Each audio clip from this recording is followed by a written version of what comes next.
continuons de parler de l'Afrique du Sud. Jacob Zuma, donc impliqué dans un nouveau scandale de corruption. Alors, Constant Lemou, est-ce que Zuma aussi aujourd'hui c'est pas parce que l'animal est blessé qu'on veut finalement l'achever? Je le disais tantôt, au fait, Zuma n'avait jamais été propre, même avant d'accéder au pouvoir.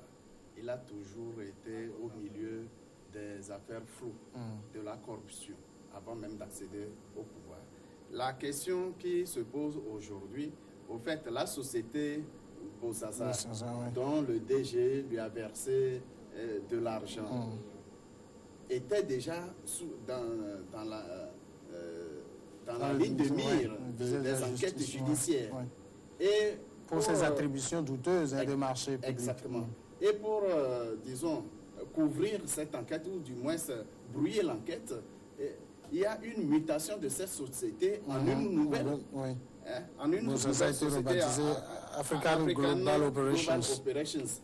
Ça, c'est toujours sous la protection de Zuma. De sorte que la justice ne puisse pas se faire sur les affaires douteuses dans cette société. Cyril Ramaphosa, en venant au pouvoir, n'est pas venu avec un programme, il n'a pas été élu. Il n'a pas été élu, c'est cette gangrène de corruption qui a amené progressivement Zuma à démissionner, et Ramaphosa s'est vu confier la responsabilité du pays. Il n'a pas donc véritablement un programme à dérouler, il n'a pas même pour ambition de poursuivre ou du moins se faire du mal à Zuma. Non, mais il a promis, ou du moins les Sud-Africains ont demandé à Ramaphosa de faire la lumière sur toutes ces questions économiques, sur ces affaires frauduleuses pour assainir l'économie du pays. Il ne peut pas faire le contraire. C'est une mission reçue, il doit l'exécuter en tant que premier responsable du pays. Même si lui-même, dans une certaine mesure, n'est pas exempt de poursuite dans d'autres affaires de mine. Il a quand même l'obligation de travailler sérieusement, et quitte à la justice de revenir vers lui, de rendre visite plus tard pour les questions qui le concernent.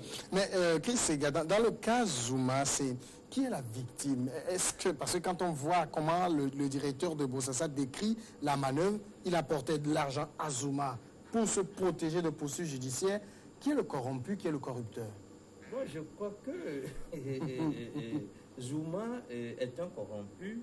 Il a toujours été, et puis il y a les corrupteurs, par exemple, cette société-là qui voudrait se protéger de la justice, mais c'est que Zuma exploite les faiblesses des uns et des autres. Mais est-ce que Zuma n'est pas victime aussi de chantage de ces sociétés? Chantage, je ne sais pas. Maintenant, je crois que mon confrère l'avait dit, que maintenant que la bête est à terre, les langues se délient, parce qu'avant, quand il était tout fort, il n'est pas permis à tout le monde de lever le petit doigt, de dire que voilà, il y a eu telle ou telle affaire, parce qu'en ce moment-là, il avait encore en possession tout son réseau, et il peut s'en prendre à qui il veut à travers ces hommes de main. Je crois que Zuma, c'est un homme de réseau. Il faut quand même observer d'où il vient.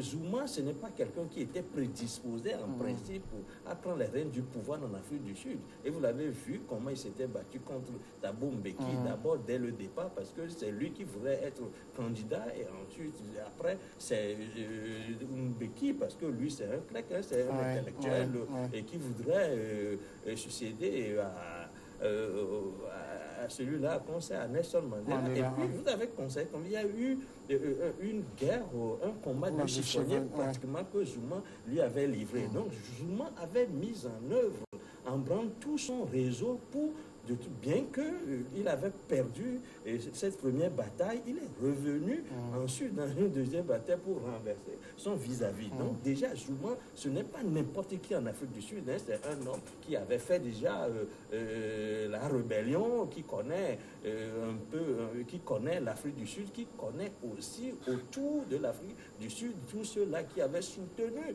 l'Afrique du Sud pendant que l'ANC était au maquis, etc. Donc, il avait un vaste réseau. Donc, ce n'est pas quelqu'un à qui on s'en prenait facilement. Donc, il faut le dire. Donc, quand il était ensuite au pouvoir, en plus au pouvoir, ses capacités sont augmentées et je ne verrai pas quelqu'un, un kidam qui se lèverait pour s'attaquer à Zuma sans quand même y laisser des poils.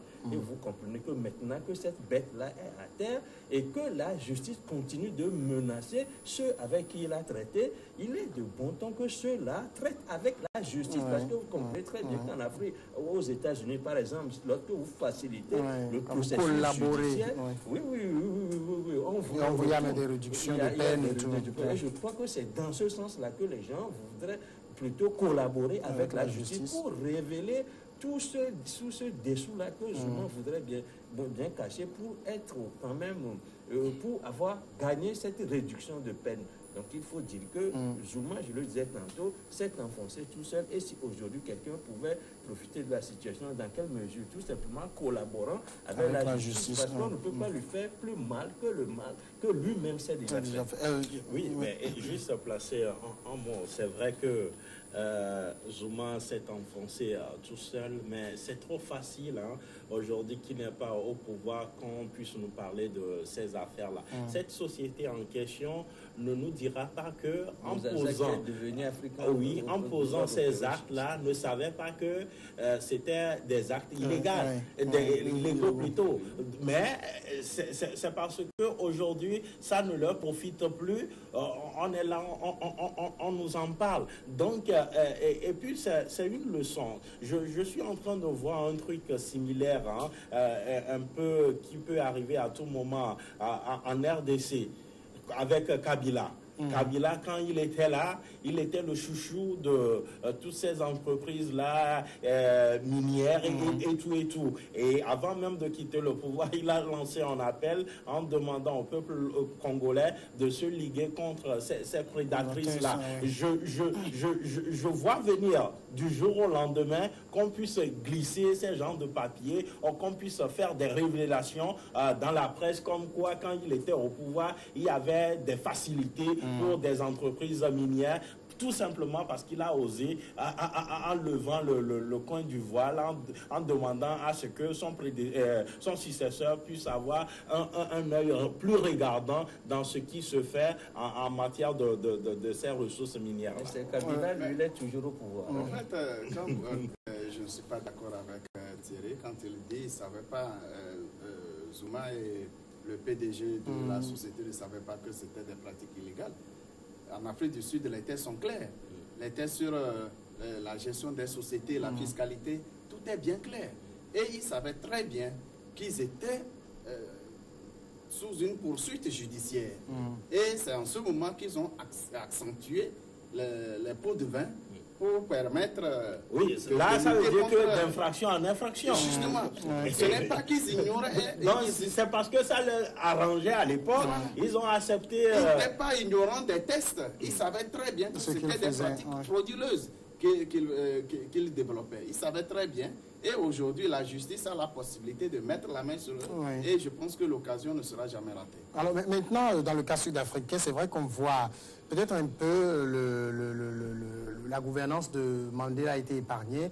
On a vu Mbeki, il y a eu quelques affaires, mais pas autant. Et on a vu Zuma. Est-ce que l'Afrique du Sud se porte mieux avec le régime qui a commencé depuis Mandela que du temps de l'apartheid? Parce qu'au moins, quand on dit du temps de l'apartheid, l'économie n'a jamais été dans le rouge. C'est vrai, l'économie n'a jamais été dans le rouge, mais comment, sur quelles étaient les bases de cette économie et quelle frange de la population couvrait cette économie? C'était la race blanche qui profitait de cette économie. En réalité, les pratiques de Zuma ne sont pas différentes de la mafia qui s'était développée avec l'apartheid en Afrique du Sud. C'est la même pratique pratiquement. Et Zuma n'a pas appris ça hors de l'Afrique du Sud. C'est qu'il connaissait déjà les méandres de ce type d'affaires frauduleuses et il les a tout simplement pratiquées, profitant de la faveur de son pouvoir, d'être au pouvoir.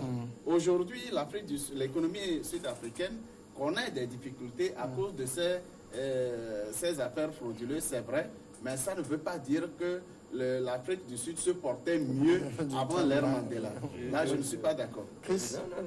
Moi, je voudrais que mon confrère me permette de m'opposer au développement moi qui viens de faire, parce que vous savez, le régime d'apartheid, entre les Blancs, c'était un régime qui fonctionnait bien, c'était une bonne gouvernance entre les Blancs. Mais c'est le statut du régime apartheid. C'était l'exclusion. Oui, parce que c'est un régime qui était calqué sur le modèle européen. Les lois fonctionnaient bien, entre Blancs ça fonctionnait bien. Mais c'est un régime qui fonctionnait contre les intérêts des Noirs. Et je crois que ça, il faut le dire. Mais dire que Zuma a fait ses écoles dans ce régime-là, je voudrais que Zuma n'a pas fait ces écoles-là parce que Zuma était à milieu même du fonctionnement de ce régime-là qui rejetait tous les Noirs, qui ne permettait pas que les Noirs se mêlaient même de la haute société et des hautes affaires, même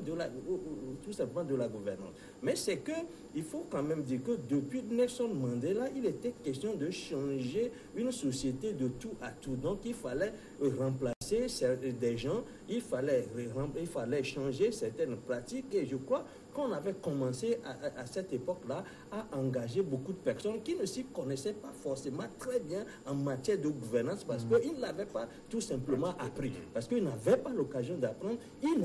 Ça ne s'apprenait pas dans les maquis de toute façon. Les gens venaient, on ne se connaissait pas. Et puis, vous savez qu'en Afrique en général, le népotisme, on n'est jamais loin. Parce que lorsqu'il y en a pour un, il y en a pour deux. Quand on dit ainsi, c'est parce que lorsque moi, en tant que gars, j'ai tel, il faut que je partage cela avec. Mais il n'y a pas cette pratique-là, franchement, dans ce régime d'apartheid-là. Et tout simplement, il n'y a pas ça dans les régimes occidentaux parce que le régime s'est policé, l'individualisme s'est développé et les gens se battaient pour eux-mêmes, pour leurs idées. Je ne crois pas que Zuma a fait ses écoles dans ce régime d'apartheid.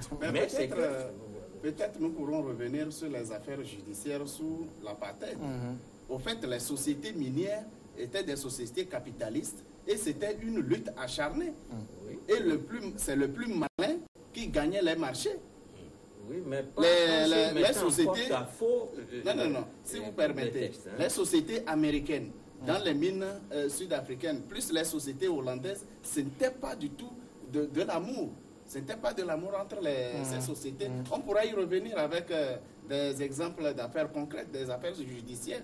Pour un oui ou pour un non, selon que c'est l'ancien président Mbeki, non pas sous l'apartheid, de Klerk, ou avant de Klerk, il y a eu beaucoup de ces questions de fraude fiscale tantôt, soit d'attribution frauduleuse des marchés dans les mines sud-africaines. Ces questions ont toujours existé. Donc ce n'est pas que le régime de l'ANC est venu avec ces pratiques frauduleuses. Ce n'est pas quelque chose de nouveau dans l'économie sud-africaine. Non, mais ici nous parlons de la proportion.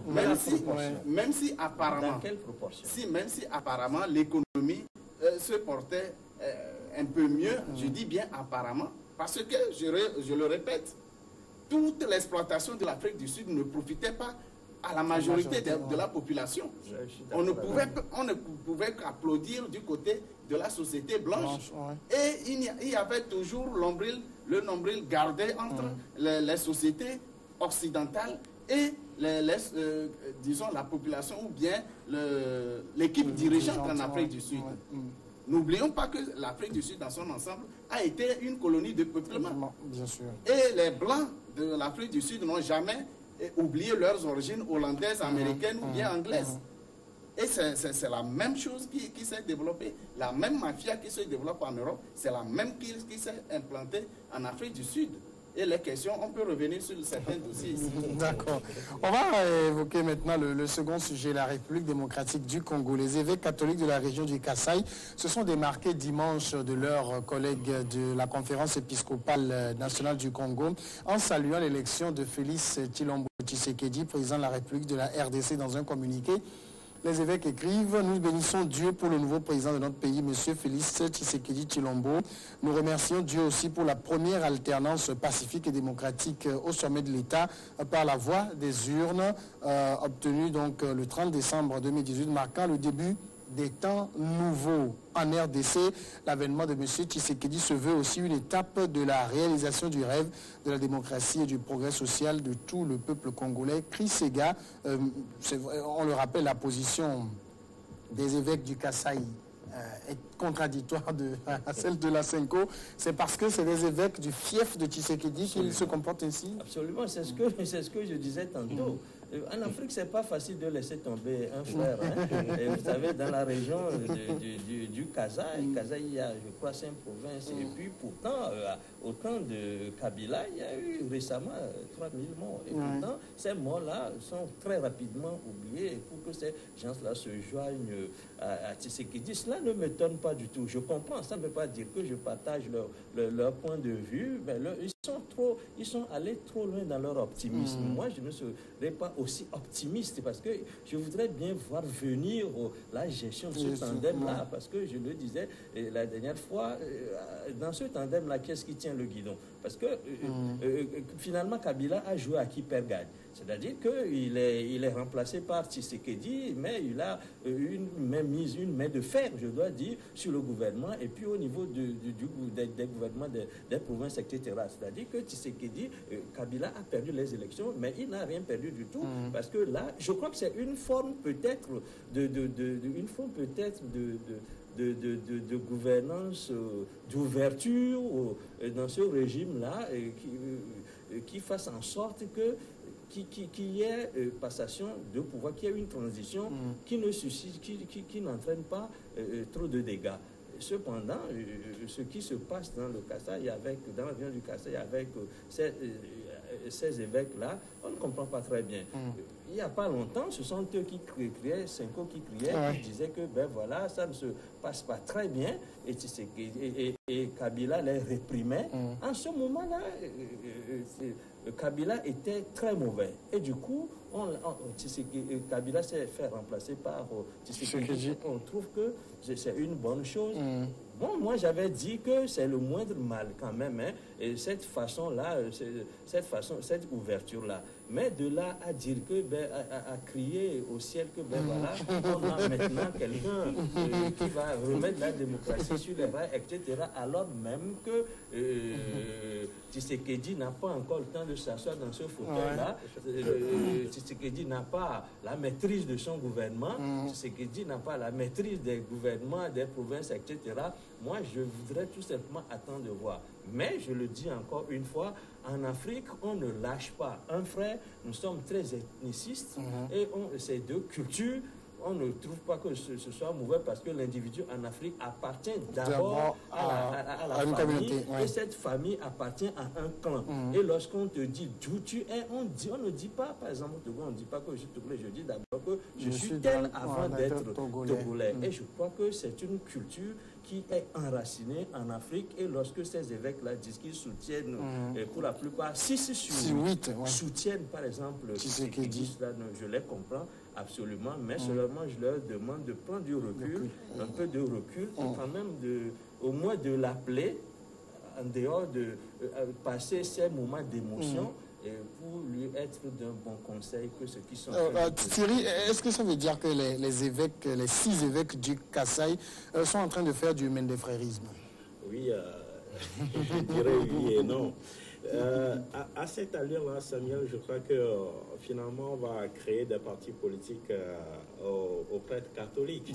Parce que depuis un bon bout de temps, ils s'intéressent davantage à la politique. Bon, ils disent qu'ils sont en droit de s'intéresser aux affaires de la cité. Oui, au même moment, je suis heureux de savoir qu'ils ont contribué pour qu'on puisse avoir cette alternance-là en RDC. Maintenant, je me dis aussi que ces 6 évêques-là, peut-être, ils ont fait leur déclaration sous pression ou encore pour plaire. Parce que, vous savez, aujourd'hui, Tshisekedi a besoin de soutien.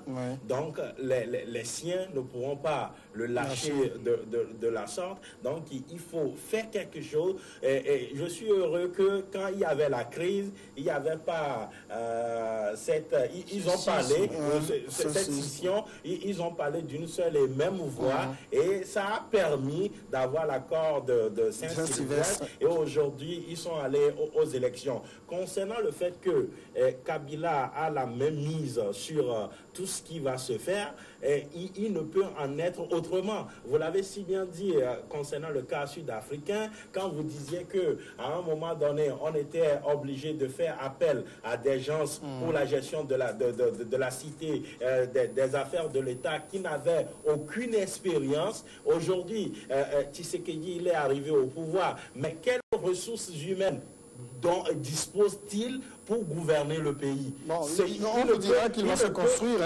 Kabila, par exemple, Kabila est venu à 29 ans au pouvoir, il a pris le pouvoir à 29 ans. Il a 47 ans aujourd'hui, on l'a vu. Son père était là, lui, il n'a été que parachuté.